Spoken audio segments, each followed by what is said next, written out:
Mais ma foi, on a le vent qu'il nous faut pour pêcher. Sympa, un bon vent d'est. Aussi étonnant que cela paraisse, pour Didier, s'il n'y a pas de vent, il n'y a pas de pêche. Ce passionné a remis au goût du jour une activité millénaire quasi disparue, la pêche au cerf-volant.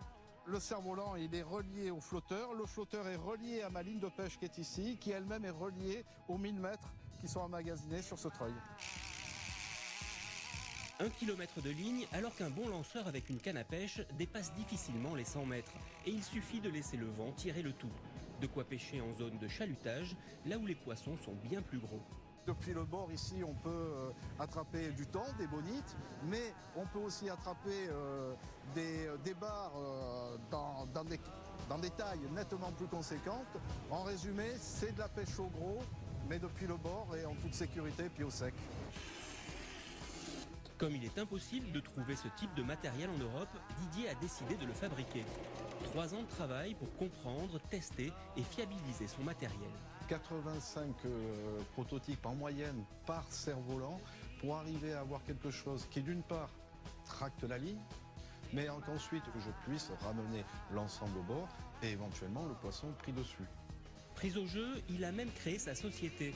Il vend ses kits entre 100 et 450 €. Parmi ses clients, des pêcheurs de plaisance européens, mais surtout des adeptes de la pêche vivrière, au Maghreb par exemple. Ça leur permet de vivre de leur pêche sans avoir l'achat et l'entretien d'un bateau et de pouvoir sortir quasiment tout le temps, puisque vous voyez, on n'est jamais dans l'eau.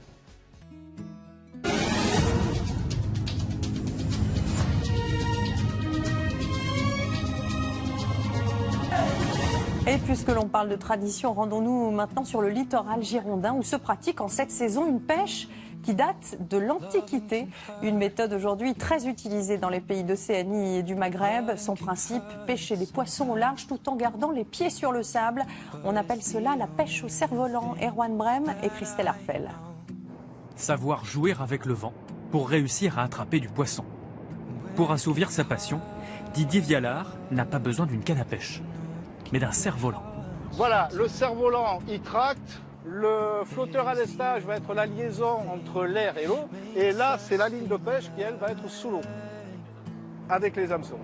Les yeux rivés sur le ciel, Didier et son ami Jean-Louis sont des spécialistes de ce type de pêche, venus de l'Antiquité. Encore faut-il que le vent soit coopératif et amène le cerf-volant au large, car c'est à plusieurs centaines de mètres du rivage que les pêcheurs veulent aller. Plus je vais loin, plus je vais avoir de la hauteur de fond, c'est-à-dire une hauteur d'eau. Plus j'ai de hauteur d'eau, plus le poisson grossit. L'avantage que l'on a, avec du matériel peu onéreux, on peut aller chercher du thon. Alors que d'autres sont obligés de prendre le bateau. Ces cerfs-volants, Didier Vialard les fabrique de A à Z. Toile de bateau, armature en carbone et système de pêche. Des années de recherche pour y arriver.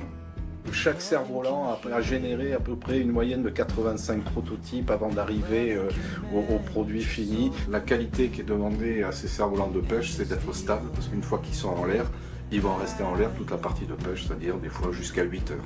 Aujourd'hui, l'artisan commercialise dans le monde entier plusieurs types de cerfs-volants pour des parties de pêche plutôt ludiques. On a l'impression un petit peu de retomber en enfance, on joue avec les cerfs-volants à 60 ans, c'est merveilleux. Ça a lâché, il y en a un qui était sur le bout. Une pêche naturelle qui ne nécessite aucun effort physique